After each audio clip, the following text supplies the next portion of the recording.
Hey everybody, Karyn Bryant talking with Urijah Faber. It's kind of hard, to pick one thing to introduce you for. Just a legendary guy in MMA, obviously a Hall of Famer and all that. But today I'm talking to you about some of the stuff that you do with One Championship. A couple of guys that people know from back in the Ultimate Fighter are over there. But Thanh Lee specifically is fighting for the featherweight title at One Fight Night 15. And he's a guy that you used to coach. Yeah, I mean, Thanh, he was on the Ultimate Fighter back in the day, and what an awesome athlete. He's got a kind of a quirky, you know, background between being from, a unique part of the U.S., but also having his Asian roots and just kind of a savage when it comes to the fight game. His style's, dangerous and flashy and fun. So I always had a big expectations for him, and I'm pumped to see him doing so well. It's awesome to see that. Um, it's a big stage, and he's fighting for world championships, and it's been a long journey. So pumped for him.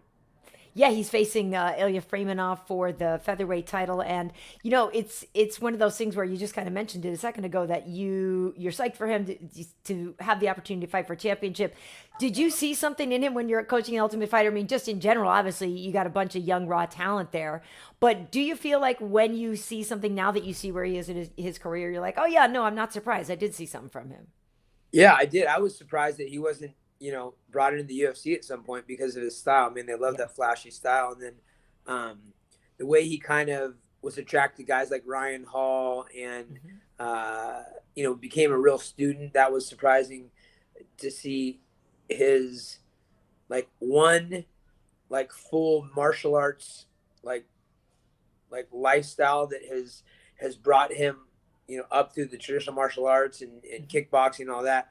And I was surprised that he had gotten as far as he had, as raw as he was back then. It was years ago, but he was so fast at learning, and he loved uh, the jujitsu side and the wrestling, and he was really starting to come into his own. And that was 10 years ago. And Hmm. fast forward, he's already had some success here, uh, and now going to do it again. Hopefully for him, I'm hoping for him, and now really rounded out his game, and kind of a Hmm. dangerous guy all around. So I'm pumped for that.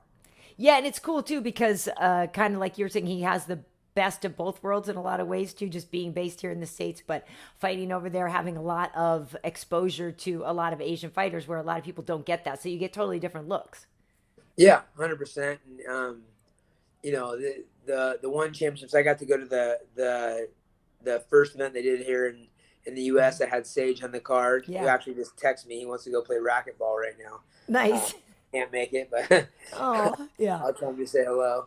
Yes. He's a sweetheart. Love that But guy. yeah, I love the different vibe that we had in the one championships. It was in the U.S. It was a whole different kind of crowd. It was like they even had some jiu-jitsu matches that were. It was like those were like some of the most exciting matches. They had like Hmm. the whole arena just bumping for there, and so a guy like Thanh Lee, who's exciting and just like a good guy, I feel like fits in really well with that whole energy and the fan base. And I'm hoping. I mean, he's got his hands full on this one, but I hope that he gets that belt. Yeah, I think I agree with you in terms of the shows in the States here now. The fact that there's going to be, this one is going to be at Lumpini Boxing, but in Thailand. But yeah, I know their plan is to have more shows here in the States, and that is a great thing. And it's funny that you just mentioned Sage. I had him on my Fistivities podcast not too long ago. I love that kid as well, and it was such a great thing for us to see him come back after everything that he went through to come back and get that win at one in front of everybody here at home in the States. It was pretty awesome. Yeah, and he's he's such a kind-hearted guy, and people know about that forward front, forward-facing things that he's gone through. But Hmm. he's been through a lot, health-wise, that people don't get to see, and so that consummate, positive attitude, and the way he's just so bubbly and happy, and he's always in great shape. Obviously, lifetime athlete.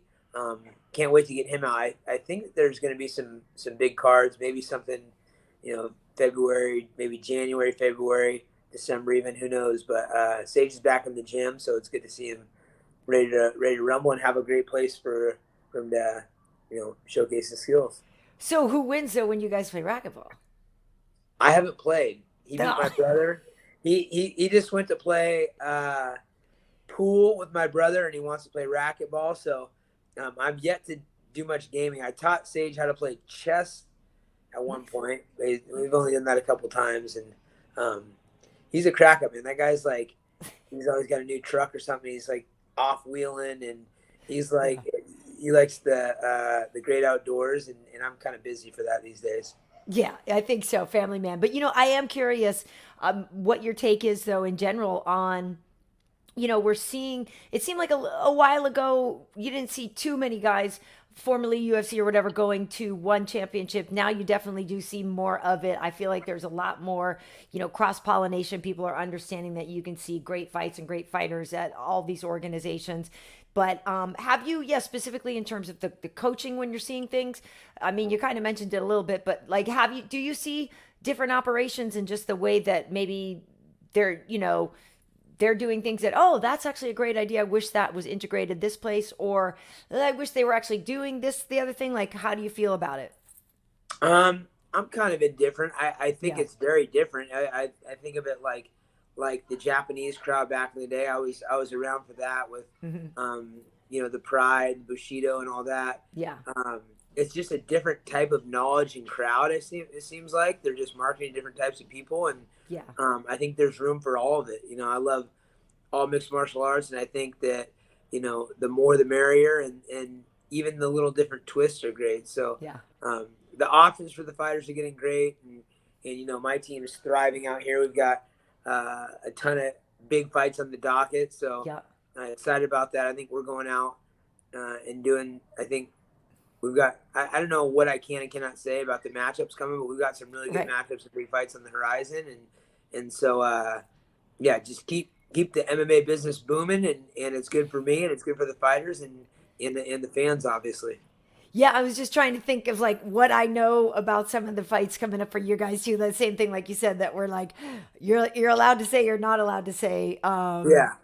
But it's great. It's great that you're killing it. One thing I do wonder though, do you think we'll ever see a cross pollination, like a cross promotion with championships from like one organization fighting against another? I wish we would.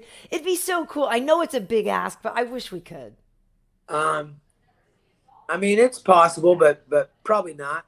I Yeah. mean, it's still business at the end of the day, Yeah. unless it's like just some real big dollars on both sides that they can make Yeah. it happen. But I never say never. I would say we have our my A1 fights coming up. We have Right. a bunch of. We've been doing Muay Thai, and we've been doing A1 combat fights. We're going to do our first combat jiu-jitsu, and maybe we'll start it out. We'll lead by example and start going against some LFAs and some CCFC that are more Nice. on our level for now, and see if anybody takes notice. Who knows? That'd be great. That'd be awesome. I love it. I love it, and I think it's great that you get to, your own promotion going and stuff. And like we just saw Chris Lieben judging the other day his first Yeah, UFC, which is great. So I know that's one thing. I'm sure people probably ask you about that. Why aren't you judging? judging. I don't have time to be judging. People ask me why I don't do commentary. I'm like, that's Yeah. a job. I don't want a job. I don't want any kind of job. I want to do whatever I want. So yeah, I'll judge people in my mind. And I'll be Yeah. like, nah, bad call. But Right. I'm not trying to create any enemies.